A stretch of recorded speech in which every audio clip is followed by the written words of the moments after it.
Baik saudara yang diberkati Tuhan, kita akan dengarkan firman Tuhan pada pagi hari ini. Bagaimana seseorang itu memiliki lembaran hidup yang menjadi tembaga. Oleh karena dampak ketidaktaatan. Ya, kita harus belajar banyak saudara. Apa konsekuensi dari ketidaktaatan itu ternyata akan menjadi orang yang memiliki hidup tembaga. Haleluya. Nah saudara, memang rasanya berat kalau secara manusia untuk mentaati firman Tuhan. Sementara kita masih ada di bumi. Kan gitu ya. Masih hidup dengan tubuh yang penuh dengan kelemahan ini.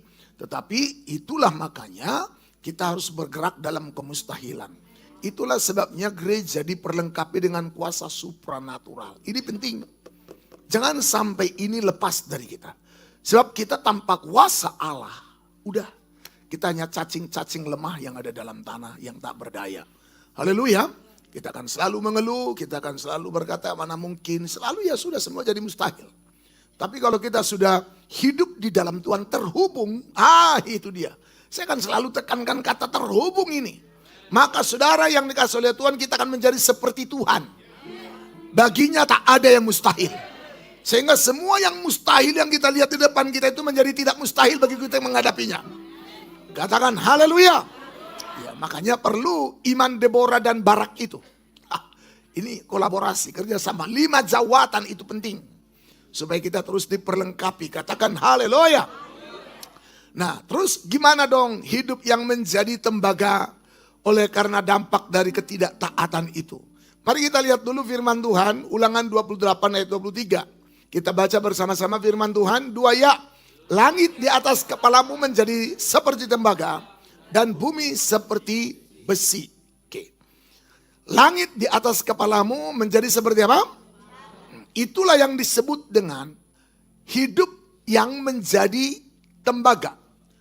Oleh karena dampak dari ketidaktaatan. Anggap kira-kira ya, jelas ya. Nah saudara, makanya taat itu mutlak. Karena sering saudara, ya kita kan masih di dunia Pak. Bagaimana kita bisa mentaati? Dan apa Bapak sudah bisa mentaati semua firman Tuhan? Ya kalau saya udah taati semua, saya udah gak akan di depan saudara lagi. Udah terangkat lah, haleluya. Kita ini lagi sedang berproses, tapi jangan sampai nilai merah gitu loh. Kan nilai itu ada 1 sampai 10. Kalaupun kita belum sempurna, belum 10 atau 10 plus. Sempurnanya itu 10 plus. Paham kira-kira kan? Oke, kita 10 aja belum sempurna. Tapi ya minimal, belum sampai 10 angka 10 Pak. Oke, janganlah pula kita angka 6. Padahal 6 itu udah nilai minimum yang masuk kategori. Haleluya. Nah bisa 8 lah, 9. 9,5. Kadang-kadang karena cuaca turun jadi 9. Naik lagi. Haleluya, begitu cuaca baik kan gitu ya. Ya kadang-kadang kan begitu hidup ini. Ya haleluya, turun naik kan gitu ya. Tapi kalaupun turun, nggak sampai ke jurang lah. Haleluya. Itu turun sedikit, naik lagi lebih dari ukuran turunnya. Haleluya. Nah saudara yang dikasih oleh Tuhan, jadi hidup bayangkan tuh langit jadi tembaga. Ini saya sudah sampaikan kemarin di ibadah Bible Study. Bagaimana kita mengenali Goliat dalam diri kita. Ternyata untuk mengenali Goliat dalam diri kita ada 6 cirinya. Ciri Goliat yang jelas dimulai dari ketopong tembaganya yang gambaran dari kekeras kepalaan, pikiran yang liar, doktrin yang menentang pengenalan akan Allah. Haleluya. Sukses bukan menurut sukses Allah. Karena lihat saya, Goliat itu di Filistin adalah orang sukses. Kenapa? Karena badannya besar Pak. Hampir 3 meter. Bagaimana enggak sukses? Dia lebih tinggi dari siapapun. Bahkan pakaiannya semua bahannya dari besi dan tembaga. Dan Goliat ini sukses. Saya mau tanya, Goliat kira-kira orang kaya enggak di Filistin? Kaya lah. Orang dia pendekar. Iya kan? Pasti saudaraku negara support dia gila-gilaan. Betul gak? Sebab karena Goliat inilah Filistin ditakutin. Karena ada manusia yang tingginya hampir 3 meter saat itu kecuali Goliat. Haleluya. Nah saudara, yang dikasih oleh Tuhan, tapi ternyata walaupun bagi Filistin, Goliat adalah orang paling sukses, paling hebat, perkasa, dahsyat, luar biasa. Tapi ternyata di mata Tuhan orang terkutuk. Makanya jangan sampai saudara di mata dunia ini hebat. Menurut kacamata orang saudara hebat. Tapi menurut dilihat dari perspektif ilahi, saudara ternyata manusia terkutuk yang dihukum. Haleluya. Makanya saudara, ayo hidup ini harus selalu beradaptasi dengan yang ilahi. Ya, hidup kita ini harus terus diubah. Haleluya. Karena kita ini berasal dari surga. Ya kan Tuhan yang ciptakan kita. Dan roh kita ini bagian dari rohnya. Dia yang hembuskan napas hidup ke tanah liat yang dibentuknya itu. Sehingga menjadi Adam dan Hawa. Dan makanya saya bilang tidak ada kitab suci di kolong langit ini selengkap Alkitab kita orang Kristen. Karena begitu sempurna mulai dari penciptaan sampai kepada akhir hidup dan akhir dunia ini. Begitu sempurna hidup kita dibahas dari mulai awal sampai endingnya nanti. Endingnya di mana? Di surga atau di neraka? Semua jelas urutannya. Keren sekali saudara, haleluya. Makanya bodoh sekali itu orang-orang Kristen yang akhirnya pindah agama. Saudara yang dikasih oleh Tuhan, jadi sekali lagi bisa saja menurut dunia ini kita hebat. Makanya jangan cari perkenanan manusia. Jangan cari perkenanan dunia. Makanya jangan kenakan itu ke topong Goliat. Lepas itu cara berpikir si Goliat itu. Yang masih bangga dengan dunia, bangga kalau sudah ada gelarnya. Amin sih, kita bersyukur, tapi bukan itu tujuan hidup. Nah saudara, yang dikasih oleh Tuhan, jadi kebanggaan kita, keberhasilan kita, itu bukan kebanggaan, keberhasilan yang juga dimiliki dunia. Berbeda. Nah, makanya pernah saya bilang begini, apa sih keberhasilan pelayanan Yesus ketika dia berjalan di atas air? Tidak. Ketika dia berhasil membawa banyak orang makan 5.000 laki-laki dengan 5 roti 2 ikan? No. Ketika dia membungkam orang-orang Farisi? Enggak ternyata. Dan termasuk, bayangkan tuh, Yahudi, ahli Taurat. Itu udah paling jenius di kolong langit. Udah Yahudi ahli Taurat lagi. Farisi lagi. Itu seng ada lawan. Bungkem dibuat sama Tuhan Yesus. Isopul bebena sudi. Haleluya. Saudara, apakah itu suksesnya? Karena dia menang debat? Enggak. Suksesnya kapan? Ketika dia ditangkap di Taman Getsemani. Ketika dia tetap diam ketika difitnah. Ada banyak saksi palsu yang dihadirkan untuk menyatakan dia itu penyesat. Dan sampai Pilatus bingung. Pilatus ngomong gini, bro, aku bisa selamatkan kamu loh. Aku yang nentuin. Sekarang aku mau tanya sama bro. Apakah kamu raja orang Yahudi? Apakah kamu ini? Kau sendiri yang mengatakannya katanya. Coba. Kau sendiri yang mengatakannya. Dan dia gak banyak ngomong. Asli seperti domba yang keluh. Nubuat kitab Yesaya digenapi. Lalu dia dicambuki. Gak ada yang bilang aduh. Gak ada. Kalau kita masih, aduh gitu, belum sukses itu. Haleluya. Haleluya. Bayangkan, dia dicambuk itu dengan ada kawat pengait di ujung cambuknya.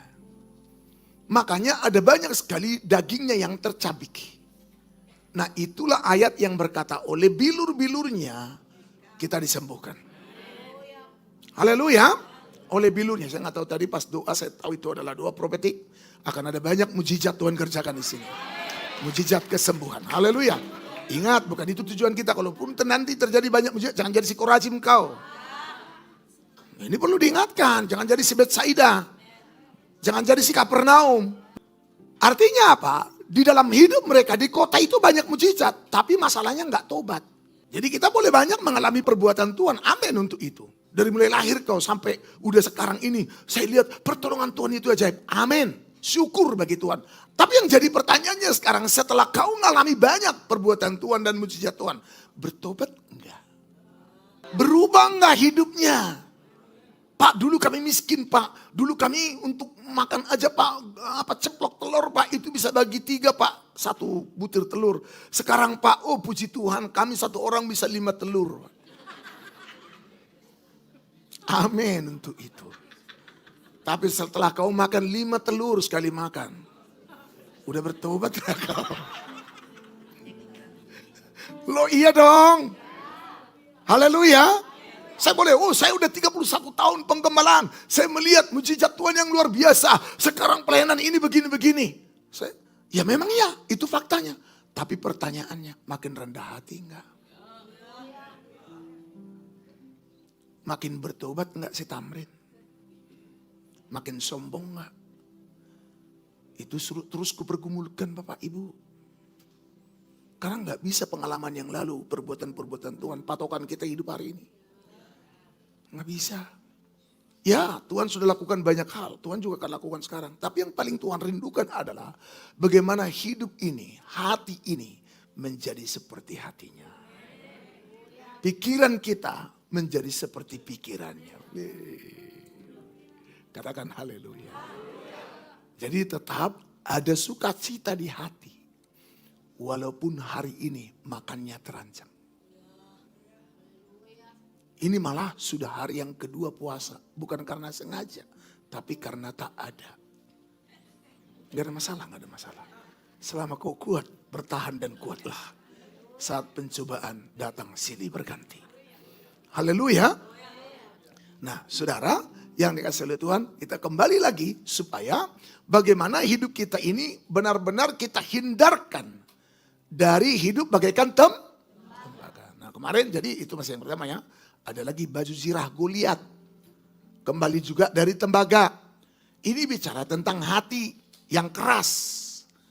Ya, haleluya. Ya, ada lagi apanya? Tombaknya, kan gitu ya. Juga dari tembaga. Lembingnya. Ini berbicara tentang lidahnya. Ya, apalagi termasuk sepatunya. Semua tembaga dan besi. Padahal menurut Alkitab, tembaga dan besi, pengertian rohaninya adalah kutuk dan penghukuman. Oke. Kita lihat lagi lebih jelas dalam Ulangan 28:15. Apa yang dimaksud dengan ya lembaran hidup yang menjadi tembaga itu kutuk penghukuman karena ketidaktaatan. Ya, silakan dibaca, ya. Kutuk. Tetapi jika engkau tidak mendengarkan suara Tuhan Kalau Allahmu, engkau nggak mau dengaran pada firman atau mendengar suara Tuhan Allahmu, terus dan tidak melakukan dengan setia segala perintah dan ketetapannya, dengar dan taat. Wow, taat gak hanya sekedar taat, tapi taatnya setia. Aduh, memang standarnya ini tinggi. Makanya selalu saya bilang, anak Tuhan, orang Kristen yang tidak bulat, yang tidak full hatinya ke Tuhan, pasti lewat. Sudahlah. Kalaupun sekarang kalau kita lihat ya orang kadang-kadang membela diri apa segala macam, udahlah, nanti tengoklah. Lalu dikatakan yang kusampaikan pada hari ini terus maka segala kutuk ini akan datang kepadamu dan mencapai engkau. iya, segala kutuk ini datang padamu. Karena apa? Karena kau enggan mendengar suara Tuhan dan tidak setia melakukannya. Aduh, tajam loh saudara. Ya. Terus lanjut ke ayat 23. Lompat langsung ke ayat 23. Ya. Juga langit yang di atas kepalamu akan Jadi kutuk yang disebut di ayat 15 tadi. Itu juga adalah bagian yang ada di ayat 23. Jadi kutuk yang dikatakan tadi itu akan datang mencapai engkau itu. Menjadikan orang itu. Langit di atasnya menjadi apa? Tembaga. Tanah di bawahnya dari apa? Bayangkan kalau langit di atas kita tembaga. Ya, kapan hujan turun? Terus kalau besi di bawah kita ini, ya tanah sudah jadi besi. Terus bagaimana kita, oke lah kalau udah tanah jadi besi kita nggak pernah melihat lagi yang namanya becek ya. Iya kan? Tapi yang jadi pertanyaan sekarang, kau mau tanam apa di tanah itu? Karena kalau udah tanah jadi besi itu berarti tidak menghasilkan apa-apa lagi. Sementara kita ini nggak bisa tidak membutuhkan tanah. Karena dari tanahlah semua apa yang kita perlukan. Termasuk pakaian kita ini kan dari kapas kan yang diolah jadi kain. Dijahit jadi pakaian, ya kan? Minum pun juga kita kan berasal dari mata air dalam tanah. Nasi yang kita makan tumbuh di tanah kan. Semua. Emas yang kita pakai dari tanah. Nggak ada itu yang jatuh dari langit. Iya kan? Semua dari tanah, semua. Bayangkan kalau udah jadi tembaga terus bisa apa kita? Betapa sakitnya hidup itu. Betapa menderitanya. Dan betapa melaratnya. Ngeri. Haleluya. Kita ke Alkitab dulu, masih di Ulangan pasal 28. Ya, tadi dikatakan bahwa segala kutuk ini akan datang kepadamu. Dan mencapai engkau.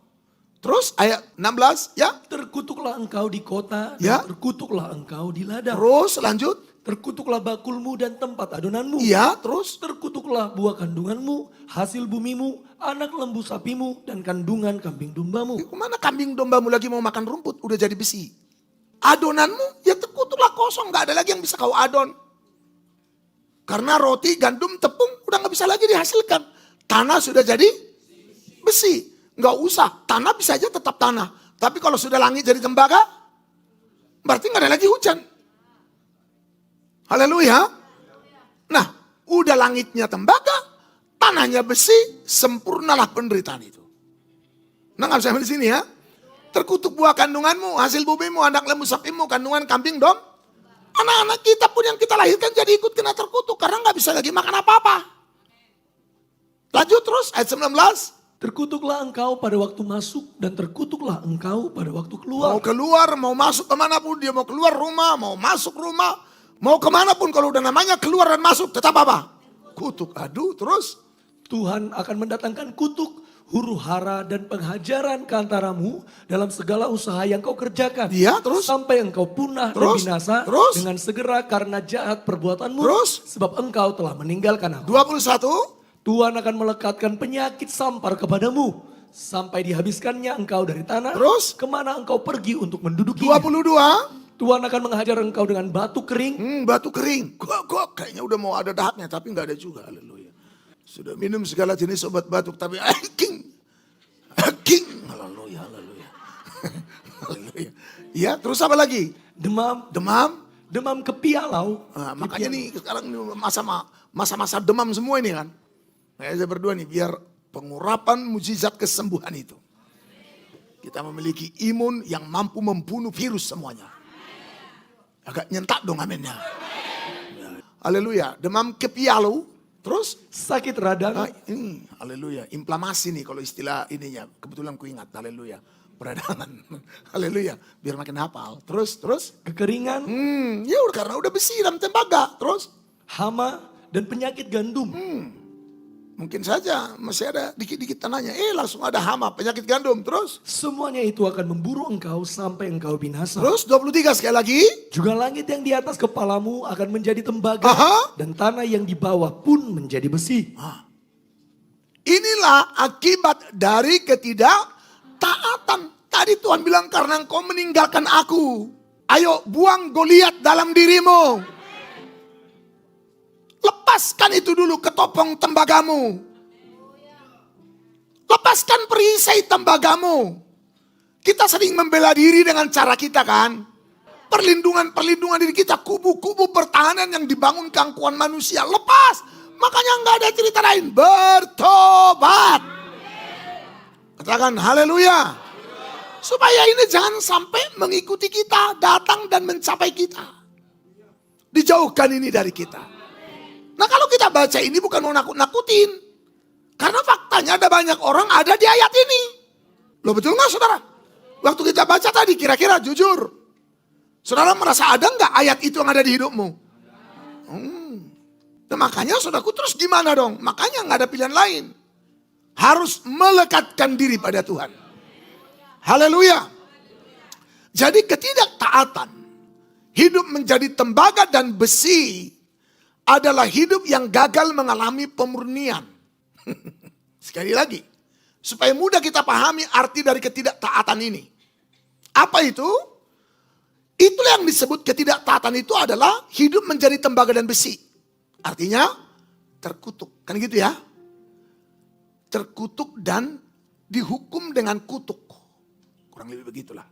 Nah saudara yang dikasih oleh Tuhan ternyata ketidaktaatan itu adalah Karena hidup kita gagal mengalami yang namanya apa?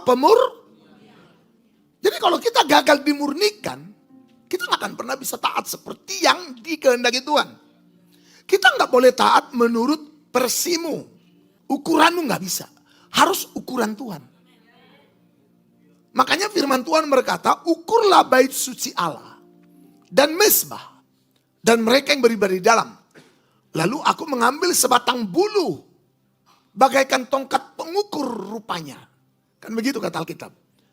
Jadi diukur. Jadi ukuran itu sesuai dengan ukuran Tuhan. Kita nggak boleh mengukur kita di dalam Tuhan menurut ukuran kita. Itu masih ketopong Goliat. Haleluya. Makanya selalu patokan kita adalah firman Tuhan. Alkitab. Katakan haleluya. Nah, jadi hidup yang gagal mengalami pemurnian adalah tanda ketidaktaatan. Hidup yang gagal mengalami pemurnian inilah yang disebut dengan hidup yang menjadi tembaga dan mengapa? Karena terus menerus hidup dengan cara yang jahat. Mari kita lihat Yeremia 6:29 dari firman Allah yang hidup. Ya, Puputan mengembus dengan kerasnya dan api menjadi semakin panas. ya, puputan dan mengembus dengan kerasnya ini di dapur peleburan. Jadi sudah ditiup itu apinya menjadi begitu menyala. Semakin panas, menjadi semakin panas. Terus? Tetapi api itu tidak akan dapat memurnikan mereka. Karena di dalam mereka tidak ada yang murni. Ternyata puputan yang tadi membuat api itu semakin panas untuk memurnikan kita. Nah, api yang semakin panas ini menggambarkan masalah yang besar, masalah yang berat, tekanan yang berat. Pencobaan yang kita alami dalam hidup kita. Dalam mezbah dupa saya sudah sampaikan, saudara yang dikasih oleh Tuhan, jangan takut bergumul dengan Tuhan. Kenapa? Akhirnya Yakub, cucu Abraham, anak Ishak, kan gitu ya, berkata bahwa tempat ini Peniel. Dia berkata apa? Sungguh aku melihat Tuhan muka dengan muka, tapi nyawaku tertolong. Sehingga dia menamai tempat itu Peniel. Kenapa? Karena ternyata datang puputan itu mengembus. Kabar datang pada Yakub, kakakmu Esau membawa pasukan 400 orang menjumpai engkau. Langsung basah celana Yakub.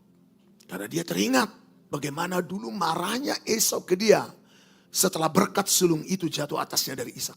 Makanya sampai datang ibunya, Ribka ya, berkata, pergi ke rumah pamanmu di Mesopotamia, margasi Laban.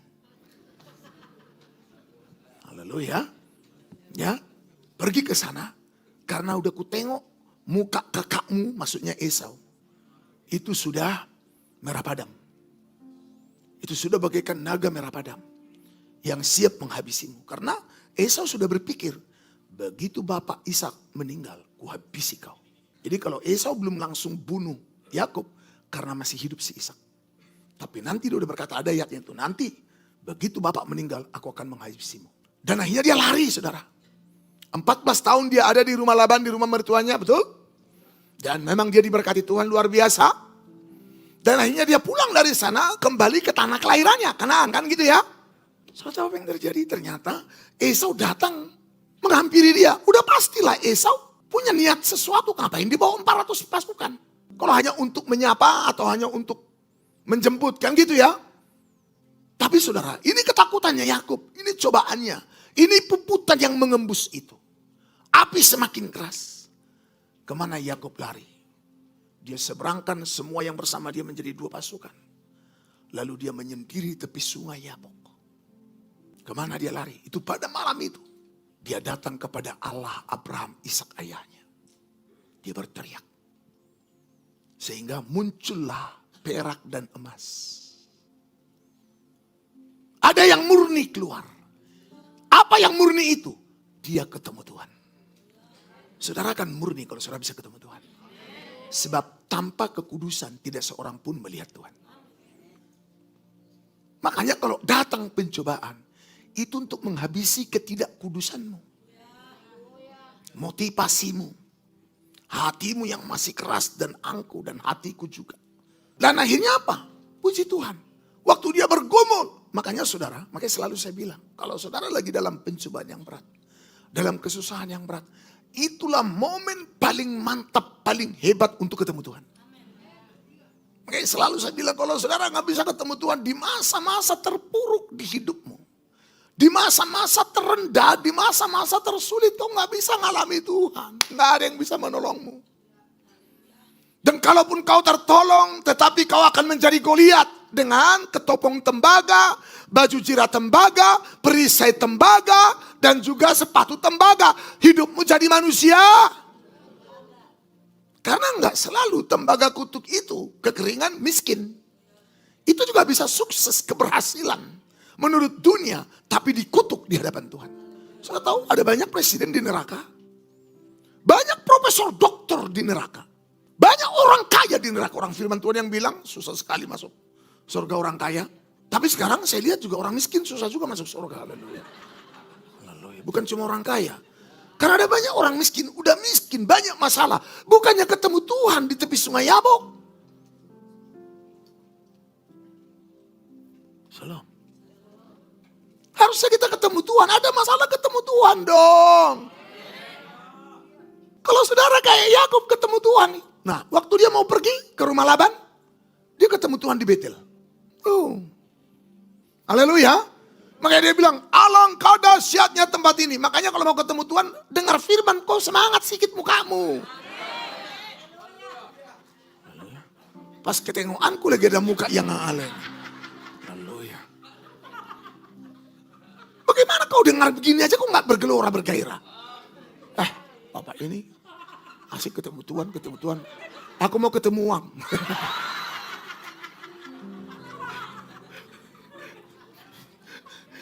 Dari tadi di jalan dari rumah ke gereja ini, ke bawah aja aku tengok, siapa tahu ada uang.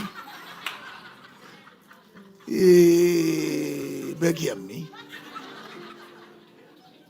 memang untuk ketemu Tuhan itu ada harga. Semalam-malaman Yakub nggak tidur, dia bergulat dengan Tuhan di tepi sungai Yabok itu. Ya mungkin saja dia diserang ngantuk, mungkin saja pikirannya, aduh gimana anak-anakku udah gimana, karena dia kan sendirian. Aman gak anak-anakku? Jangan-jangan Esau udah nyampe, udah dibantai mereka semua. Bisa kan? Jangan-jangan udah diserang. Enggak, dia bilang Tuhan. Saya bilang Yakub itu bapakku itu. Haleluya. Ya, iyalah. Orang kalau berseru, makanya firman Tuhan, orang yang berseru kepada Tuhan tidak akan dipermalukan. Gak ada ceritanya dipermalukan. Asal betul hatimu tertuju padanya. Yang percaya pada Tuhan gak mungkin dipermalukan. Yang datang gak mungkin ditolak. Amin. Orang dia Bapa yang baik. Oke. Walaupun kau jahat selama ini, kau boroskan, kau habiskan, kau permalukan namanya. Tapi begitu berbalik hatimu, tangannya terbuka. Dia akan segera merangkulmu, memulihkanmu, membuat pesta di hidupmu.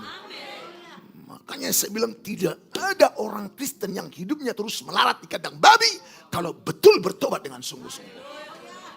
Kalau sampai kelamaan kau di kandang babi, itu kan anak yang hilang. Saya bilang ayolah sadari keadaan itu. Kan anak yang hilang itu menyadari keadaannya. Ini gak tahu nih, hampir terus ini saya teriakin ini pakai ayat ini. Haleluya. Begitu dia menyadari, dia bangkit, dia balik. Disambar sama bapaknya. Itu kan gambaran kita dengan Tuhan. Kita orang paling berdosa, paling jahat lah katakan. Haleluya. Tapi begitu kita sadar, balik sama Tuhan, gak ada ceritanya. Hidup ini gak dipulihkan. Makanya saudara kalau mau balik, jangan pakai terus ketopong Goliat itu. Kau datang, tapi kau datang kayak Goliat. Ya ditembaklah kau sama si Daud. Kalau mau datang sama Tuhan, semua tanggalkan pakaian Goliat. Hei, haleluya. Karena kalau saudara datang dengan pakaian Goliat, Daud menghadangmu di tengah jalan dengan umbannya. Oh datang dia, belum bertobat. Bap, mati.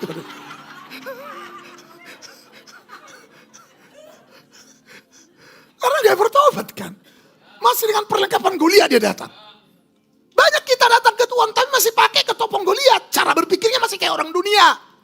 Datang ke Tuhan kayak datang ke dukun. Hei. Hei. Amin saudara.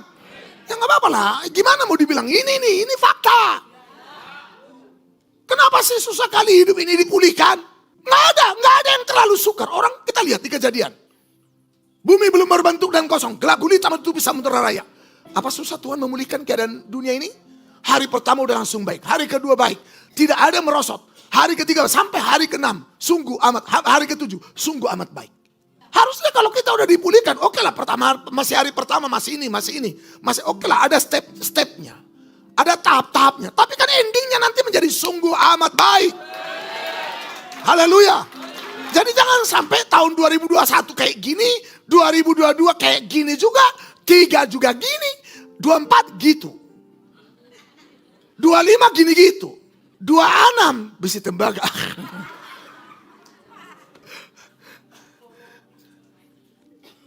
Jangan. Haleluya. Ya. Saudara yang dikasih oleh Tuhan, jadi nggak susah hidup ini dipulihkan.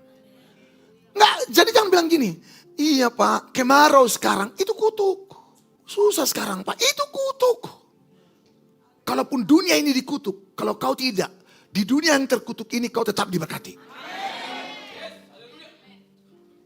Ingat kan Ishak? Tanah Kanaan lagi dikutuk kelaparan. Semua orang mengalami kelaparan. Tapi begitu Ishak yang menabur, dia menuai 100 kali lipat. Bahkan menjadi sangat amat kaya. Karena diberkati Tuhan. Karena dia mau dengar-dengaran. Tuhan bilang jangan pergi ke Mesir. Tinggal di tempat yang akan kutunjukkan. Yes Lord, yes. Yes God, I love you so much. Katanya haleluya. Ya dong. Amin.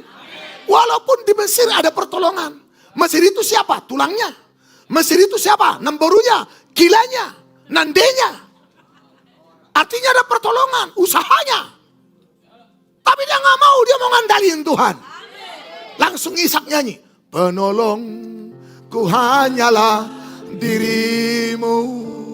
Penghiburku hanya engkau Bapakku. Selalu menyertai hidupku. Kau Bapakku yang setia. Sekali lagi. Ya, penolong. Semua dengan iman. Amin. Penghiburku hanya engkau Bapakku. Selalu menyertai hidupku. Amin. Kau Bapakku yang setia. Jangan cuma pas hari Minggu ini saudara bilang penolongku hanyalah engkau Tuhan Bapak yang setia. Gitu besok tulang. Hari Selasa pinjol.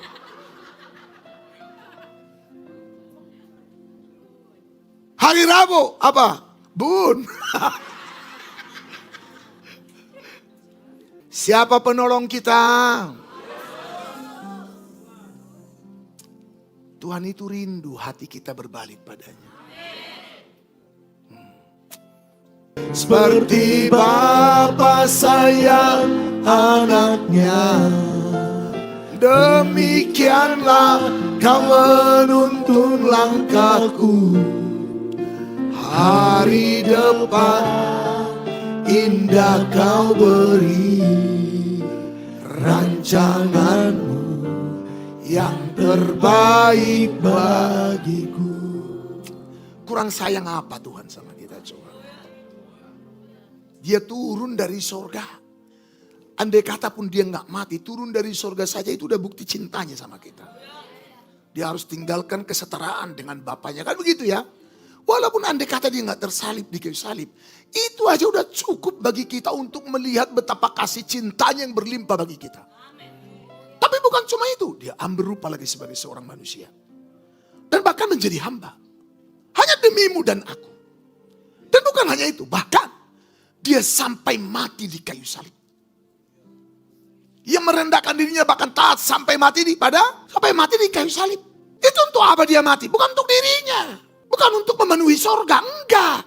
Gampang buat dia ciptakan malaikat untuk membuat sorga penuh. Enggak harus dengan muka-muka kita enggak jelas ini. Lo betul enggak? Apa susahnya bagi Tuhan ciptakan malaikat 3 triliun jumlahnya untuk memenuhi surga? Daripada kita ini yang gak jelas ini. Dengar firman. Iya kan? Kan gak jelas. Ngapain capek Tuhan? Kalau contohnya dia senang disembah. Gampang kan ciptakan aja para malaikat penyembah. Yang keren-keren, lebih keren daripada Lucifer. Betul gak? Gak ada pakai-pakai. Salah, buang. Kan itu kalau malaikat. Dosa buang. Kita dosa diampuni. Datang lagi, ya sini. Diganti bajunya. Main lumpur lagi. Kalau cuma lumpur tanah masih mending. Ini lumpur kotoran, haleluya. Terus sudah lagi bau lumpur kotoran dari septic tank. Balik dia ke bapak bau tai lah ini, haleluya. Langsung datang bapak, mau lagi dia. Dia buka bajunya, jubahnya. Dia sirami kita dengan firman-Nya. Air kehidupannya. Dibuatnya kita lagi pulih, coba ayo. Masih gak mau lagi kau beri hidupmu ke dia. Udah kayak gitu dia sayangnya sama kamu. Terlalu kamu. Haleluya. Keterlaluan kalau kita ini masih meragukan dia. Jadi saudara, dia rindu kita semua balik lagi ke dia apa adanya. Mengingini dirinya, bukan cuma apa yang ada padanya. Inginilah pribadinya. Rindukanlah bersekutu dengannya. Jangan cuma yang di tangannya itu terus kau tengoki. Wah, apa di tangannya? Banyak kali masih tangannya itu. Ada berlian. Di kakinya. Uang. Dolar. Euro.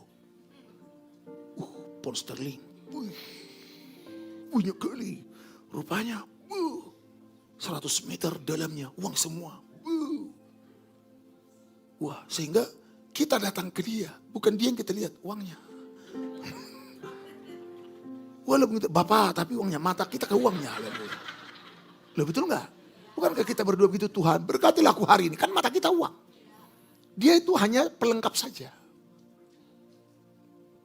Dan kalaupun kita datang ke dia, bukan karena kita mengingini dia, tapi karena kita mengingini uang. Kita datang ke dia bukan karena mengingini dia, tapi supaya sekolahmu, kuliahmu jadi hebat. Terus habis itu kau dapat pekerjaan, gajimu ratusan juta per bulan. Biar bisa kau keliling-keliling dunia, healing. Besok datang lagi puasa Easter lagi. Haleluya, Jesus. Lord. Orang makaya. Suka mulai di situ. Tuhan, orang lain punya sawit. Aku juga. Kalau lain ditolong, saya juga. Tangannya terbuka. Menunggulah. Tapi yang selalu kau rindukan apa? Bukan dirinya. Pemberiannya. Jahat gak itu? Jahat. Terus begitu kau dapat apa yang kau inginkan itu. Kau bilang apa sama Tuhan? Bye. Karena apa? Aku mau menikmati hidup. Kita belakangi dia. Memang kita gak jahat-jahat banget. Tapi kau belakangi dia. Dan kau hanya menikmati hidupmu sendiri. Dan kau hanya hidup untukmu sendiri. Dan kau gak pernah tahu apa yang menjadi perasaannya padamu. Makanya pengkhianat itu. Kita diajar begitu selama ini jadi orang Kristen. Gak pernah dibawa kepada persekutuan yang benar dengan Tuhan. Mengalami pribadinya. Hidup di dalamnya. Mendalami hatinya. Mengerti pikirannya. Kita sebagai orang tua suka senang gak kalau anak-anak kita bisa paham hati kita? Coba kalau ada anak kita. Mama katanya. Terus kita dipeluknya. I love you mama. I love you. Mau jajan kau nak? Enggak, bukan karena aku jajan makanya aku datang ma.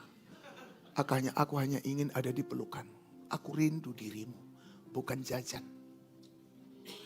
Terus habis itu dia bilang, mama suka apa?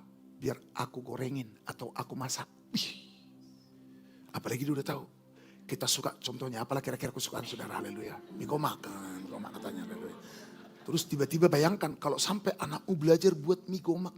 Paling terenak hanya untuk dirimu. Gimana rasanya jadi orang tua? Tuk sohulo asonakku di dadangari. Iya kan? Terasa ringan gak? Ya, lega nggak? Terus kita bilang ke anak kita, baik-baik kau belajar ya nak. Ranking 1. Tidur ya nak, ngorok. Bangun ya nak, bangun. Kerja ya nak, kerja. Diturutinya, dia benar-benar paham gimana nyenangin hati kita. Kira-kira gimana? Hah? Kalau kau mau gitu ke anakmu, jadi maksudmu Tuhan gak gitu juga ke kau. Kita ini anak-anaknya. Cobalah mikir gimana caranya nyenangin hati Tuhan. Menyenangkanmu, senangkanmu, hanya itu kerinduanku. Menyenangkanmu, senangkanmu Tuhan, hanya itu kerinduanku. Keren kan? Coba kita datang, Tuhan, apa yang ku mau? Apa yang menyenangkanmu? Coba. Gak kau minta apa-apapun, semua diberikan sama kamu. Sama kayak Salomo. Dia ngerti ketika Tuhan menantangnya. Salomo, apa yang kau kehendaki kuberikan padamu sekarang. Catat, bilang saja, semua kuberikan. Salomo bilang apa? Aku hanya minta bagaimana hidup berkenan di hadapanmu.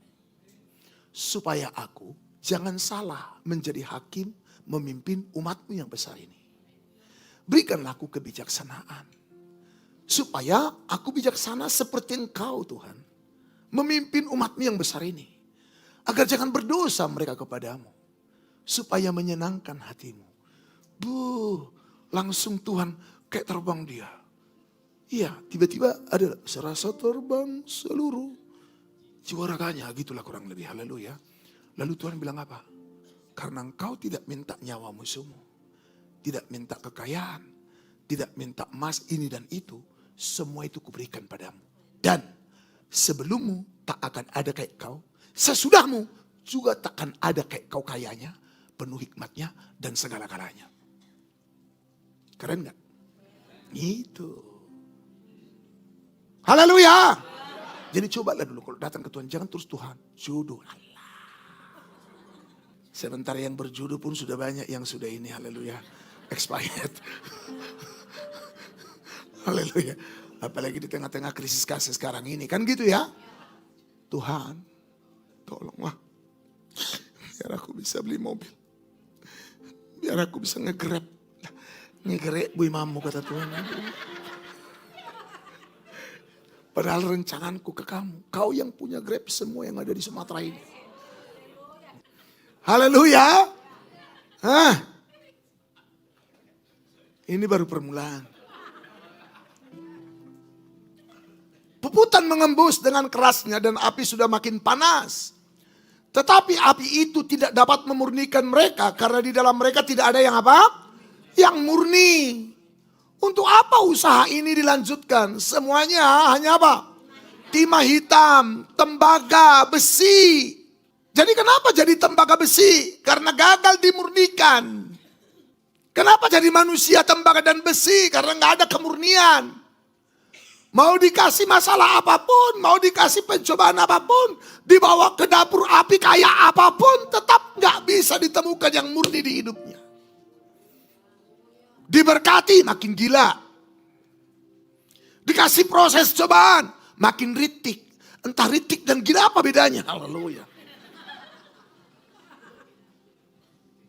Kan ada orang begitu. Dikasih rumah makin sombong. Diizinkan Tuhan tidur di emperan. Bukannya makin cari Tuhan. Sampai Tuhan. Aduh. Gimana lagi nih. Dasar manusia. Tembaga dan besi. Gak ada yang murni yang bisa diambil Tuhan dalam dirinya. Makanya saya bilang tadi, kenapa menjadi manusia tembaga dan besi? Karena gagal mengalami oleh karena terus menerus berbuat jahat. Tidak peduli betapapun panasnya api. Tidak peduli betapapun panasnya apa? Mereka akan terus juga dengan cara hidup yang gagal dimurnikan. Sehingga berada di zona tembaga besi. Hidup yang dikutuk dan dihukum. Mereka harus bisa dimurnikan semua. Pelayan semua harus bisa dimurnikan. Amin ya. Jadi kenapa menjadi manusia tembaga dan besi? Kenapa langit menjadi tembaga bagi dia dan tanah menjadi besi? Ya, tadi dikatakan karena mereka mau dengar. Ternyata tidak mau dengar firman itu karena gagal dimurnikan. Ya, gagal dimurnikan sehingga akhirnya lembaran hidupnya menjadi tembaga dan besi.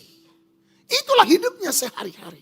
Dan kalaupun dia sukses menurut dunia ini tapi jauh dari Tuhan.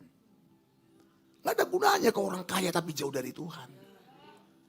Mau kau paling hebat di kolong langit ini, neraka menunggumu kalau kau jauh dari Tuhan. Gak ada yang hebat. Gak ada yang hebat. Orang kaya yang di Alkitab begitu masuk neraka gimana? Habis. Dia bilang, Bapak Abraham, suruh Lazarus supaya dicelupkan airnya tangannya ke dalam air. Ditaruh ke lidahku. Aku sangat menderita dalam nyalap ini. Apalagi udah setetes air dia ngemis. Di bumi kau boleh kaya. Tapi nanti di kekekalan kau akan jadi pengemis walaupun hanya setetes air. Kepada orang yang paling miskin dulu di bumi dibanding engkau. Makanya kalau orang hidup dalam Tuhan gak apa-apa. Kalaupun menurut dunia ini kita gak masuk hitungan. Tapi di mata Tuhan kita masuk hitungan. Haleluya. Jadi kalau udah masuk mau bilang apa lagi? Pak, kayak Bapak kayak jadi panitia masuk. Orang Alkitab yang bilang. Alkitab sempurna berbicara tentang kekekalan. Entah itu hidup kekal atau itu kematian kekal. Sempurna di Alkitab itu dijelasin. Dan tidak ada kitab manapun di kolong langit ini, agama apapun, sesempurna Alkitab menceritakan itu. Karena yang menceritakan itu pencipta langit, bumi, laut, dan segala isinya yang kita kenal di dalam Yesus Kristus Tuhan. Katakan haleluya. Amin. Ya. Nah, saudara yang dikasih oleh Tuhan, jadi kenapa gagal dimurnikan sehingga menjadi manusia tembaga dan besi. Makanya ayo, harus bisa kita dimurnikan. Ada 3 cara hidup yang jahat yang disebut tembaga dan besi. Jadi cara hidup yang jahat itu saya dalam kurungi tembaga dan besi. Yang menjadikan seseorang gagal mengalami apa? Makanya tadi naik lagi ke slide yang di atas. Mereka akan terus. Tidak peduli betapa panasnya api. Tapi mereka akan terus juga dengan apa? Cara hidup mereka yang jahat. Karena gak bisa dimurnikan. Mana tadi nih? Tidak dapat dimurnikan. Padahal api itu ya udah semakin panas. Tapi tidak dapat dimurnikan. Karena di dalamnya tidak ada yang murni. Sehingga gak bisa lagi dilanjutkan usahanya. Semuanya hanyalah timah hitam, tembaga dan ini gambaran hidup yang gagal dimurnikan. Ternyata tembaga dan besi itu adalah hidup yang terus menerus berbuat jahat. Next ke slide berikutnya. Jadi ada 3 cara hidup yang jahat atau tembaga dan besi. Yang menjadikan kita menjadi seseorang yang gagal mengalami Yang pertama, mencobai Tuhan. Matius 4 ayat yang ke-7. Ya. Yesus berkata kepadanya, ada pula tertulis, janganlah engkau mencobai Tuhan Allahmu. Yes. Kenapa saya sampaikan atau saya buat perbuatan jahat itu adalah mencobai Tuhan. Itu yang tertulis di Alkitab. Yang paling dibenci Tuhan. Saudara, ternyata kata mencobai dalam bahasa aslinya bukan sekedar menguji biasa. Tetapi ini mencobai berlebihan, ekstrim, melampaui batas. Penuh keraguan kepada Tuhan dan menantang Tuhan. Itu kata mencobai. Nangkap ya sampai di sini ya. Sekali lagi, kata mencobai bukan hanya sekedar menguji biasa. Tapi ini sesuatu yang sangat berlebihan, bahkan ekstrim. Melewati batas oleh karena penuh keraguan dan hati yang menantang melawan Tuhan. Tidak mau tunduk pada tuntunannya, arahannya. Jadi dengan kata lain mencobai Tuhan adalah sikap hati yang menantang, meragukan dan memaksa Tuhan untuk melakukan sesuai kehendak kita. Sekali lagi, mencobai yang dimaksud di situ adalah bicara tentang sikap hati yang menantang Tuhan, meragukan Tuhan, dan memaksa Tuhan bertindak sesuai dengan kehendak kita. 1 Korintus 10 ayat 9. Ya, Dan janganlah kita mencobai Tuhan jangan mencobai Tuhan. Terus, seperti yang dilakukan oleh beberapa orang dari mereka. ya, ini maksudnya dari orang Israel, karena ini diceritakan lagi di 1 Korintus pasal 10, dosa-dosa orang Israel di padang gurun selama 40 tahun. Lalu salah satu dosanya adalah dosa apa? Mencobai Tuhan. Jangan, kata Paulus lewat kitab Korintus. Ya, seperti yang dilakukan oleh beberapa orang dari mereka, sehingga mereka mati dipagut ular. Mati dipagut apa? Lanjut, ternyata saudara, ya, ular tembaga yang ada di padang gurun itu, saudaraku yang kasih lihat Tuhan, adalah termasuk dosa mencobai Tuhan. Jadi sangat beralasan. Ini dalilnya. Bilangan 21 ayat yang keempat. Ya, perhatikan baik-baik. Ular tembaga. Ya, Setelah mereka berangkat dari Gunung Hor, berjalan ke arah Laut Teberau untuk mengelilingi tanah Edom, maka bangsa itu tidak dapat lagi menahan hati di tengah jalan. ini dia mulai. Tidak bisa lagi menahan hati. Jadi hatinya benar-benar harus dituruti. Hatinya yang harus diikuti, bukan hati Tuhan. Mereka nggak bisa lagi menahan hati. Terus perhatikan ayat 5. Lalu mereka berkata-kata melawan Allah dan Musa. Mereka berkata-kata melawan siapa? Maka ini menantang. Menentang. Dan ini menentang secara berlebihan. Kita bisa aja kadang-kadang gak terima bentukan Tuhan. Tapi ya sudahlah Tuhan, sakit memang. Aku memang gak kuat, tapi ya udahlah. Jadilah kehendakmu. Itu masih beda. Nangkap kira-kira ya? Tapi kalau ini mereka gak bisa menahan hati, sampai akhirnya mereka apa? Berkata-kata melawan Allah dan Musa. Makanya ini berlebihan ini. Ini kata mencobai tadi. Terus makanya dalam kitab Korintus disebut ini mencobai. Kalau di sini berkata-kata melawan Allah. Dan ini prakteknya. Pengertian dari kata mencobai yang dikatakan tadi kitab Korintus. Nangkap sampai di sini ya. Haleluya. Terus lanjut. Mengapa kamu memimpin kami keluar dari Mesir supaya kami mati di padang gurun ini? Ya. Sebab di sini tidak ada roti dan tidak ada air. Jadi yang mereka pikirkan apa? Makanannya aja. Kebutuhannya aja. Dirinya saja. Tapi mereka nggak pernah mau tahu apa tujuan Tuhan di hidup mereka. Padahal tujuan Tuhan di hidup mereka. Mereka tinggal di Kanaan yang berlimpah susu dan madu. Dan mereka nggak pernah mau tahu apa yang Tuhan mau di hidup mereka nanti. Mereka nggak pernah mau tahu apa destiny ilahi mereka. Pokoknya aku bisa makan hari ini, ada minuman, itu yang paling penting. Bisa sekolah aku, bisa aku bayar kontrakan. Gak terlalu pusing aku dengan besok apa Tuhan mau. Terserah itu gak terlalu peduli. Nah ini nih. Kan banyak orang Kristen model begitu. Yang penting aku sekolah. Yang penting aku ini. Yang penting soal Tuhan nantilah itu belakangan. Sadar atau tidak? Inilah yang membuat kita jadi manusia tembaga dan besi. Inilah cara hidup yang jahat yang terus menerus kita ulang-ulang. Sehingga kita gak pernah mengalami yang namanya hidup yang dimurnikan. Wow. Terus lanjut lagi. Dan akan makanan hambar ini kami telah muak. Mereka, makanan hambar itu maksudnya apa? Manna kan? Manna itu gambaran firman kan? Mereka muak pada firman. Makanya dengar firman mukanya apatis. Itu tanda-tanda kemuakan. Terus gimana kamu diberkati di ibadah ini? Ibadahmu ini walaupun kau datang ke Zaitun membawa kutuk bagimu. Karena dengar firman pun kau gak semangat. Dengar firman pun kau kayak gak butuh gitu loh. Entah apa yang merasukimu. Sorry. Saya harus ngomong apa adanya.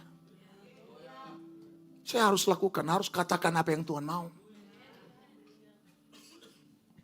Saya nggak ada di sini hanya untuk nyenangin hati jemaat. Bukan itu tujuan saya ada di sini. Saya ada di sini harus menyampaikan apa yang di hati Tuhan. Saudara senang, puji Tuhan. Nggak senang ya nggak apa-apa. Apa boleh buat? Ya kita harus terpisah. Kalau kau nggak bisa apa yang berasal dari hati Tuhan, menerima apa yang berasal dari Tuhan, kita nggak mungkin jalan bareng, jalan bersama.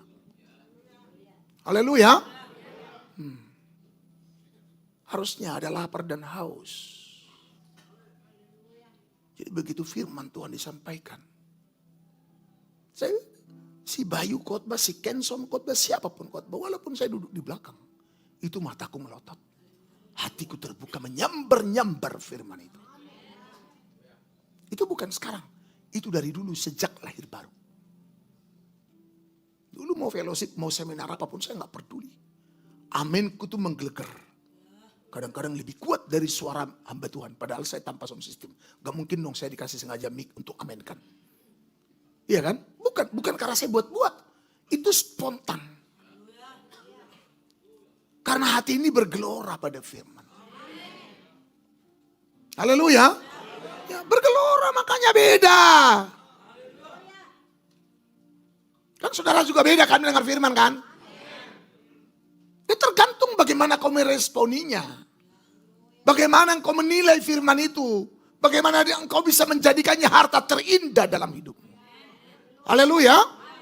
Lalu ayat yang ke-6, lanjut. Lalu Tuhan menyuruh ular-ular tedung ke antara bangsa itu. Terus? Yang memagut mereka. Ya. Sehingga banyak dari orang Israel yang mati. Banyak dari mereka yang mati. Karena apa? Udah dosa mencobai Tuhan ini. Terus? Kemudian datanglah bangsa itu mendapatkan Musa dan berkata. Ya. Kami telah berdosa. Ya. Sebab kami berkata-kata melawan Tuhan dan engkau. Ya. Berdoalah kepada Tuhan. Supaya dijauhkannya ular-ular ini daripada kami. Terus? Lalu Musa berdoa untuk bangsa Ayat itu. 8. Maka berfirmanlah Tuhan kepada Musa. Ya. Buatlah ular tedung dan taruhlah itu pada sebuah tiang. Terus? Maka setiap orang yang terpagut jika ia melihatnya akan tetap hidup. Ayat 9, perhatikan baik-baik. Lalu Musa membuat ular tembaga. Membuat ular apa? Karena tadi ular itu ngapain mereka? Memagut. Menghukumkan. Mematikan mereka. Jadi tembaga besi itu bicara penghukuman yang mematikan. Ini kan sudah jadi, sudah kiasannya. Tuhan bilang, buatlah ular, patung ular. Di dalam ayat 9. Lalu Musa membuat ular tembaga dan menaruhnya pada sebuah tiang. Maka jika seorang dipagut ular dan ia memandang kepada ular tembaga itu, tetaplah ia hidup. Jadi mencobai Tuhan itu adalah dosa besi tembaga. Artinya hidup yang gagal dimurnikan. Hidup yang tidak bisa diproses. Hidup yang tidak bisa dipulihkan. Padahal Tuhan mau pulihkan. Tapi gak bisa-bisa orang ini dipulihkan. Gak bisa-bisa diubah karena perubahan itu keputusan kita. Mau Tuhan buat apinya besar. Agar kita meleleh, agar kita bisa dibentuk lagi. Tapi kalau kita gak mau dibentuk. Kita akan menjadi tembaga dan besi. Artinya tidak mau taat. Itu tadi Keluaran 28 ayat 15. Dan ternyata ketidaktaatan dan ketidaksetiaan itu disebut adalah penghukuman tembaga dan besi. Tembaga dan besi itu ternyata bisa diartikan dengan hidup yang mencobai Tuhan. Kenapa? Gagal dimurnikan.